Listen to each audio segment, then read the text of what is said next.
Hi, this is Ryan Visser. I'm an ENMU grad student, and this is my summer 2015 Business 501 Law, Ethics, and Social Responsibility project entitled Profits from Poverty, Preying Upon the Poor Through Alternative Financial Services.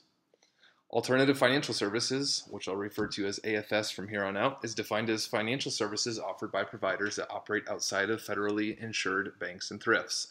We're going to look at 6 of the 8 here that are in bold: payday loans, rent-to-own services, pawn shops, tax time products, car title loans, and buy here, pay here auto dealers.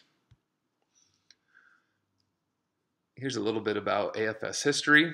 There was really very little existence of any services like this prior to 1980. Most banks viewed this type of clientele as too risky to do business with, but in 1980 businesses started to see the opportunity to provide these financial services at very high interest rates to a rather overlooked population.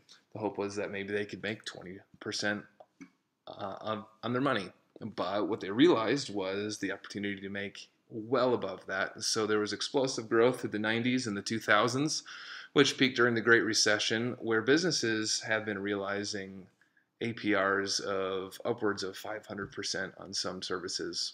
And today there's $320 billion in AFS transactions that are provided to U.S. consumers on an annual basis. So we're going to spend some time here going through the different services and give you a few statistics. I think as we go forward, it'll be pretty clear where the ethical issues lie, but we'll talk about those a little bit more towards the end of the presentation here.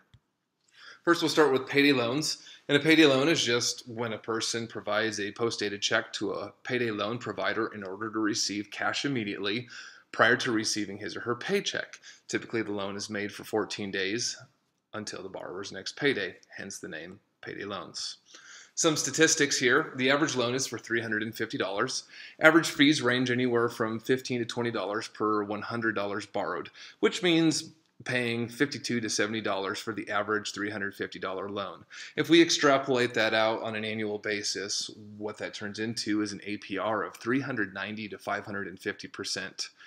And who are these borrowers? Well, 3/4 of them earn less than $50,000 annually, and 1/3 of them earn below $25,000 annually.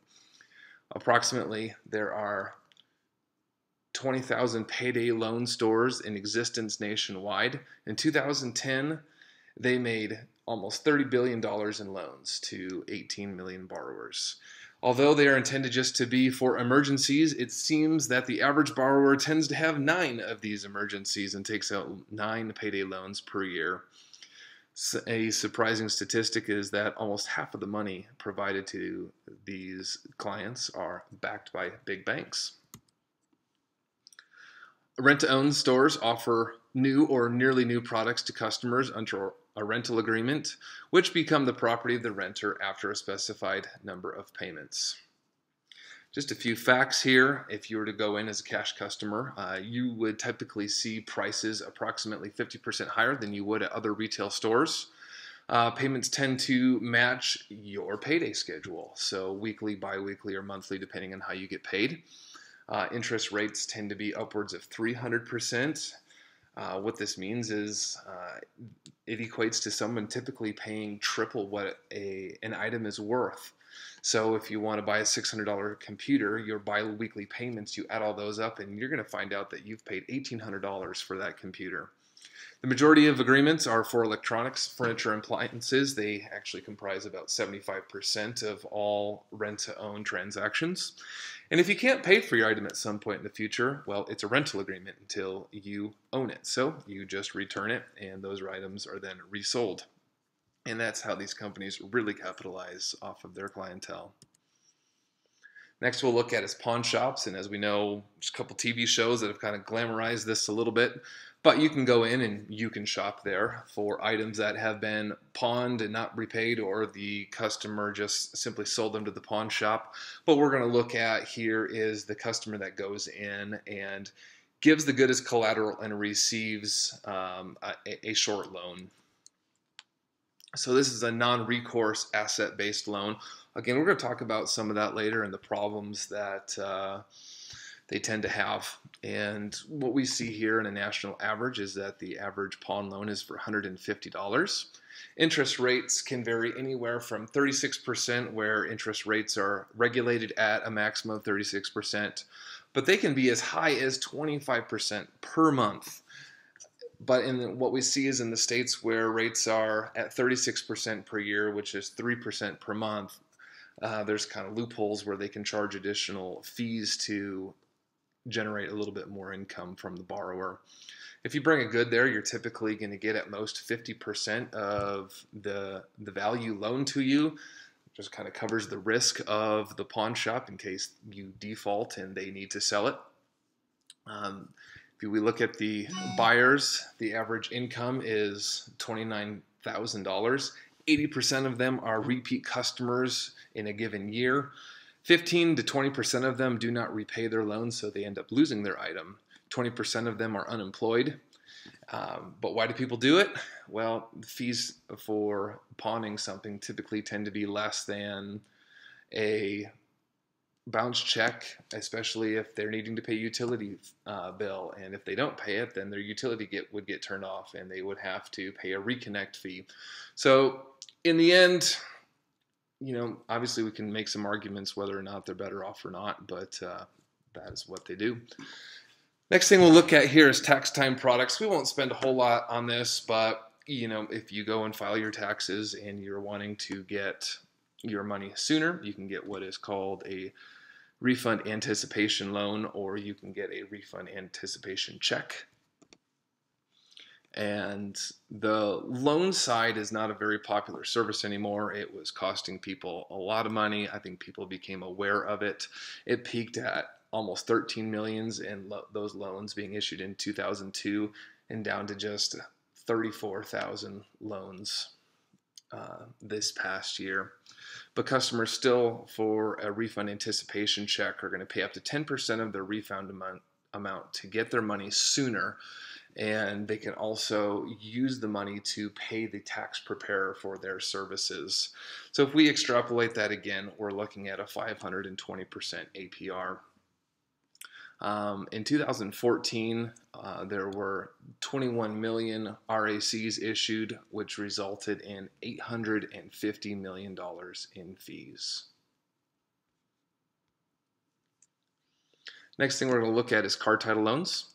If you own a car and you need to borrow money, you can bring your car title in, and the bank or the car title loan company will hold on to your title as collateral. They will loan you a certain amount of money. And we'll get into that. It tends to be a pretty small amount of money, but these loans are typically for 30 days, and they'll typically loan you 26% of the value of your car. If you can't repay that loan in 30 days, it automatically renews, and all the initial fees are charged to you again. Unfortunately, the average borrower has to renew 8 times. And the fees to borrow are anywhere from $25 up to $2,500 per $100 borrowed. So it's a pretty predatory lending practice that tends to leave the borrower in worse financial state, especially if they were to end up losing their car, which is very often the case because the fees rack up so steeply. If we take a look here, if you look at that bottom line, this is based on an average car value of $4,008. The average principal borrowed is at 26%, which is $1,042. And that initial loan fee is $261. But the average borrower needing to renew that loan is going to pay an additional $2,088. So a total of $2,349 in fees over 9 months. And they'll have to pay back a total of that total fees paid plus their principal, which is $3,391 just for a $4,000 car. For buyers who can't pay cash or aren't credit worthy, often their only chance is to go to a buy here, pay here auto dealership. Unfortunately, when you go in, a lot of times prices aren't posted. What you're going to end up finding is prices end up being as much as 50% more than where you might pay for a car somewhere else, especially from a private party. they're financed in-house. The interest rates are typically up to about 25%.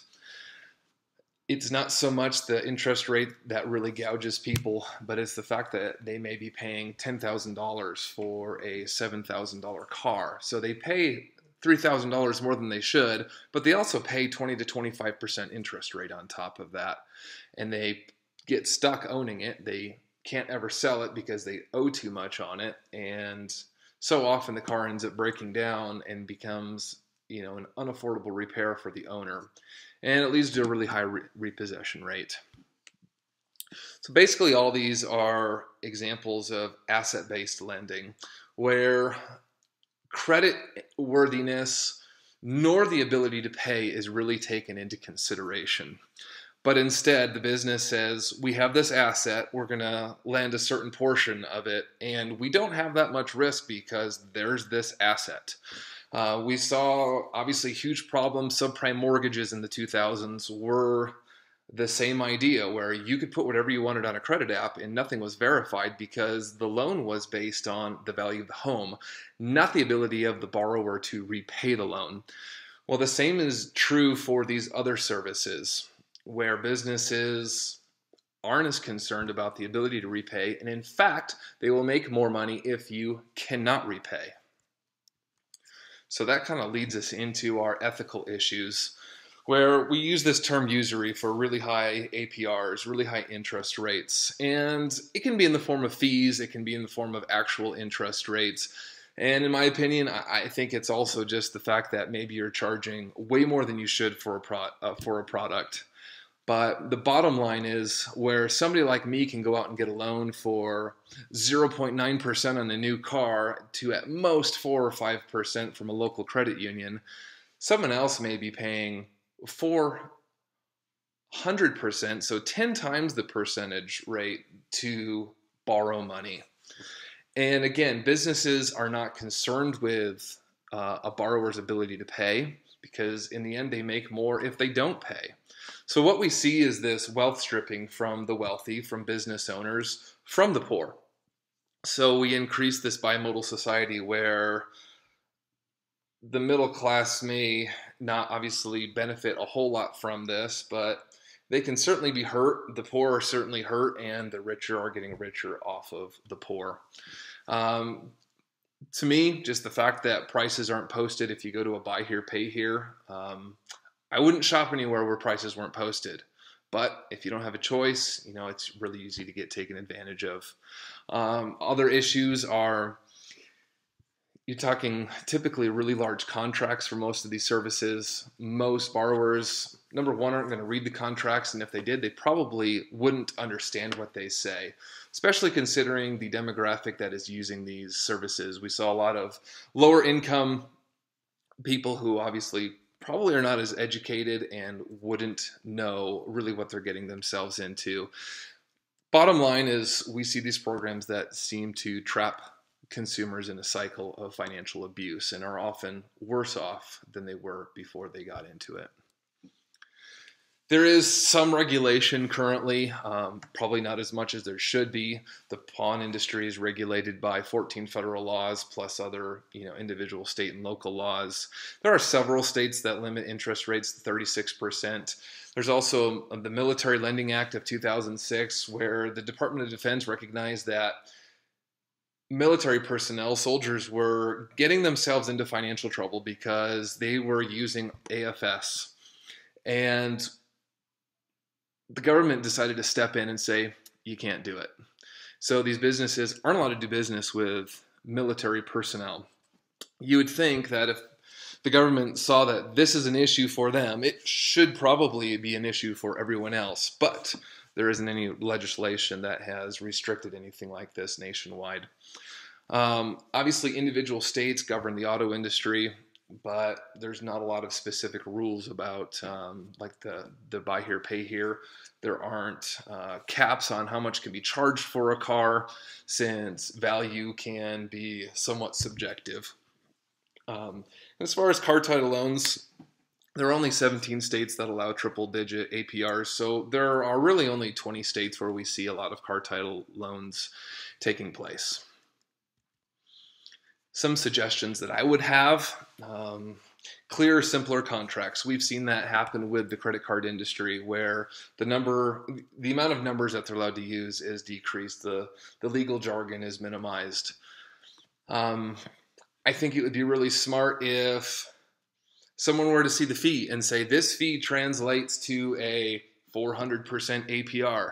Just like a pack of cigarettes has a clear label on it that says, this might kill you.